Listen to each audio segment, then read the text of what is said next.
Bonjour YouTube, j'espère que ça va bien, c'est Voltar. Aujourd'hui, on se retrouve pour une nouvelle vidéo sur ma chaîne dans laquelle je vous parle de 5 coups de cœur cachés sur Nintendo Switch. Je vous parle alors de 5 jeux que j'ai découverts sur le eShop et que je souhaite faire découvrir à beaucoup plus de gens. Ma sélection est également assez variée, ça va de la construction d'un zoo à un jeu plus RPG, donc un jeu de rôle. On regarde tout ça ensemble dès maintenant. Le premier coup de cœur que je souhaitais vous partager s'appelle Let's Build a Zoo. C'est donc un jeu dans lequel il faut construire notre propre zoo, s'occuper de notre personnel et de nos animaux, tout en gérant un peu notre aspect d'argent et tout ça, un peu à la Zoo Tycoon pour ceux qui connaissent. C'est un jeu en pixel art, donc pour ceux qui sont un peu réticents au style rétro avec des pixels assez grossiers, vous n'aimerez pas ça, mais pour ceux qui, comme moi, adorent ce style-là, vous risquez de bien aimer. On voit des animaux en pixels, on se doute un peu de leur visage et tout ça, mais on voit pas les grands détails. Je trouve que ça a un certain charme. C'est un jeu avec beaucoup de contenu, on a de nombreux animaux qu'on essaie de débloquer. Il y a également une notion de bien ou de mal dans les choix qu'on fait afin de débloquer certains bâtiments versus d'autres si on prend une voie différente pour notre zoo. Est-ce qu'on va plutôt venir protéger l'environnement ou aller à l'encontre de la nature et de la protection de nos animaux pour plus focusser sur l'argent et tout ça. Donc il y a comme deux voies qu'on peut prendre pour la fabrication de notre zoo. Je trouve ça plutôt intéressant comme gameplay, ça nous permet un peu une rejouabilité et faire un zoo bon versus un zoo mauvais. J'ai trouvé que c'était un ajout plutôt intéressant aussi. J'ai personnellement passé plus de 30 heures sur ce jeu et il me reste encore beaucoup de choses à découvrir, sachant que j'ai acheté les DLC qui étaient pas si chérants que ça, dans lesquels on peut débloquer aussi un aquarium. On peut aussi construire un zoo dans lequel on retrouve des dinosaures, donc c'est assez intéressant. J'ai trouvé personnellement que ça valait le coup, que c'était pas si cher que ça. Si jamais vous voulez plus de détails concernant le prix, je m'en souviens pas, mais ça va être mentionné en commentaire le mois du futur. Une fois que le montage va être fini, va faire des recherches pour vous et va vous mentionner tout ça en bas. Deuxième application que je souhaitais vous partager aujourd'hui s'appelle Song Pop Party. C'est en fait un jeu de groupe, celui-ci. C'est parfait pour les soirées entre amis où il y a quelques personnes qui sont un peu réticents à jouer à des jeux vidéo. On se retrouve plutôt avec une application le fun. C'est pas tant un jeu vidéo plutôt qu'une animation, une espèce de quiz en fait, dans lequel on va venir choisir entre 4 réponses alors qu'il y a une chanson qui joue. Il faut soit deviner l'artiste ou le nom de la chanson.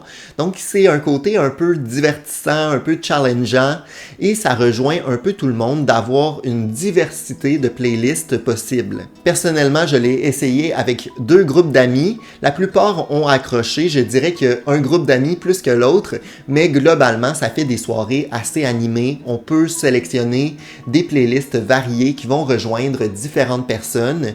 Je sais également qu'ils font des événements à travers le jeu, ce qui est intéressant pour débloquer des playlists ou des personnages.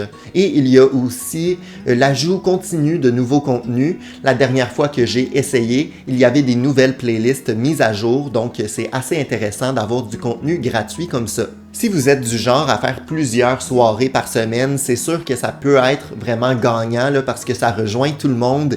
C'est sûr aussi qu'il y a quelques bugs parfois, donc on peut se connecter avec notre cellulaire et on dirait que des fois c'est plus lent ou il y a des coupures là où en fait le jeu plante et les manettes et les différents comptes se déconnectent. Mais bon, j'ai trouvé que c'était pas si dérangeant que ça parce que le jeu, somme toute, est assez divertissant. Bref, un peu mitigé, mais si vous cherchez quelque chose de facile pour une soirée, on irait plus vers ça, c'est accessible pour tous. Troisième découverte, ce jeu-là s'appelle Tinykin et ressemble bizarrement à Pikmin. Donc si vous avez aimé ce nouveau jeu-là, donc Pikmin 4 qui est sorti récemment, vous allez aimer Tinykin qui est grandement inspiré de l'univers Pikmin. Par exemple, l'entièreté de Tinykin se déroule dans une maison. On retrouve d'ailleurs un niveau dans Pikmin 4 dans un salon, cuisine et tout ça, donc c'était un peu avant-gardiste pour Tinykin. Mais en gros, c'est une aventure dans laquelle on va explorer cette maison mission-là. On est une créature miniature qui va aussi diriger des espèces de petites bêtes à la manière des Pikmin. On va aider des gens, débloquer des passages, récolter des espèces de perles. Bref, c'est une aventure assez belle, assez variée. Et personnellement, j'ai trouvé que le 100% était très satisfaisant à faire. J'ai adoré mon expérience.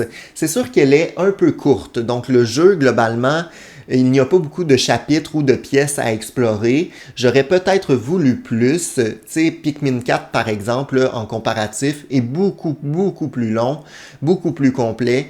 Donc, Tinykin peut-être un peu court, mais globalement, c'était beau, c'était bien fait et j'ai bien apprécié le côté avant-gardiste de certains gameplays, mais aussi de l'ambiance du jeu en tant que tel qui semble avoir inspiré Pikmin 4. C'est une expérience à faire seul, donc c'est un jeu solo assez intéressant. Globalement, j'ai trouvé aussi que c'était chill. Il n'y avait pas tant d'ennemis ou de difficultés. C'est vraiment de l'exploration. On va récolter des choses. Mais j'ai trouvé qu'il y avait un effort fait sur les animations, sur le côté aussi, la patte graphique. Je trouvais que c'était sublime. Donc, si jamais vous êtes intéressé par une belle aventure, pas trop longue, à faire tout seul de votre côté, c'est vraiment Tinykin qu'il faut sélectionner. D'autant plus que le prix m'a pas plus marqué que ça, donc je crois que c'est assez abordable, sachant que c'est vraiment un jeu qui est bien fait. J'ai trouvé qu'il y avait une qualité assez incroyable. Pour continuer, je partage un autre jeu assez relaxant, assez apaisant, sans prise de tête, qui s'appelle Unpacking. Là, on est dans quelque chose de différent. On n'est pas dans une aventure comme Tinykin. On est dans une espèce de simulation, en fait, où on défait des boîtes et on vient placer chaque élément au bon endroit dans les pièces. C'est un jeu qu'on va ouvrir après une grande journée de travail. C'est sans prise de tête, c'est relaxant, c'est apaisant. On ouvre les choses, on place bien les choses. Donc quelqu'un qui a un peu des tocs comme moi, qui aime que tout soit bien rangé, mais ce jeu-là est pour vous. C'est aussi assez plaisant de voir qu'il y a une histoire là, incorporée à tout ça. Donc on voit une évolution de notre personnage un peu qui déménage à chaque fois. Donc j'ai adoré cette expérience-là. C'est pas non plus un jeu qui va se renouveler et qui va être vraiment intéressant sur le long terme. C'est assez redondant, mais c'est ce qui fait un peu son charme. C'est le fait que le gameplay soit très simple, soit de placer des objets au bon endroit. On ouvre des boîtes, on ouvre des tiroirs, mais ça reste assez satisfaisant. Donc je vous le conseille pour avoir un jeu plutôt relaxant comme ça. Le 5e jeu que je souhaitais vous partager aujourd'hui s'appelle Moonlighter. C'est un jeu qui ressemble beaucoup à Isaac pour ceux qui connaissent. C'est donc une exploration de donjons qui va changer et varier à chaque fois qu'on y met les pieds. Ainsi, on va avoir une expérience de jeu infinie, on va avoir une variété de monstres et de salles à explorer à chaque fois. Il y a également une notion d'amélioration de notre équipement, donc on va aller dans les boutiques entre chaque chapitre afin de nous améliorer, de devenir plus fort et ainsi progresser dans notre exploration du donjon. Il y a aussi une notion de gestion de notre propre boutique qui sert à revendre les matériaux de monstres qu'on a trouvé dans les donjons. Ainsi, on peut accumuler de l'argent afin d'avoir un meilleur équipement encore une fois. Ce côté-là, gestion de boutique, gestion des budgets aussi, à quel prix on vend tel objet à telle personne, c'est assez intéressant. Je trouvais que ça l'ajoutait un charme au jeu et c'était plutôt addictif là, de vouloir se faire plus d'argent afin de progresser plus facilement dans notre aventure. Globalement, c'est un jeu assez répétitif. Donc, si vous êtes comme moi et vous aimez plutôt les jeux d'aventure dans lesquels on a une histoire à suivre, ça, c'est pas pour vous. Personnellement, j'ai bien aimé, mais je ne crois pas que ça soit fait pour tout le monde, sachant que le style graphique aussi est fait de pixels, donc c'est peu attrayant pour certaines personnes qui n'aiment pas ça. Dernière découverte, là j'ai ajouté un petit bonus comme ça. Pour ceux qui ne connaissent pas Celeste, je crois avoir déjà fait une vidéo sur le sujet, mais c'est un jeu de plateforme incroyable.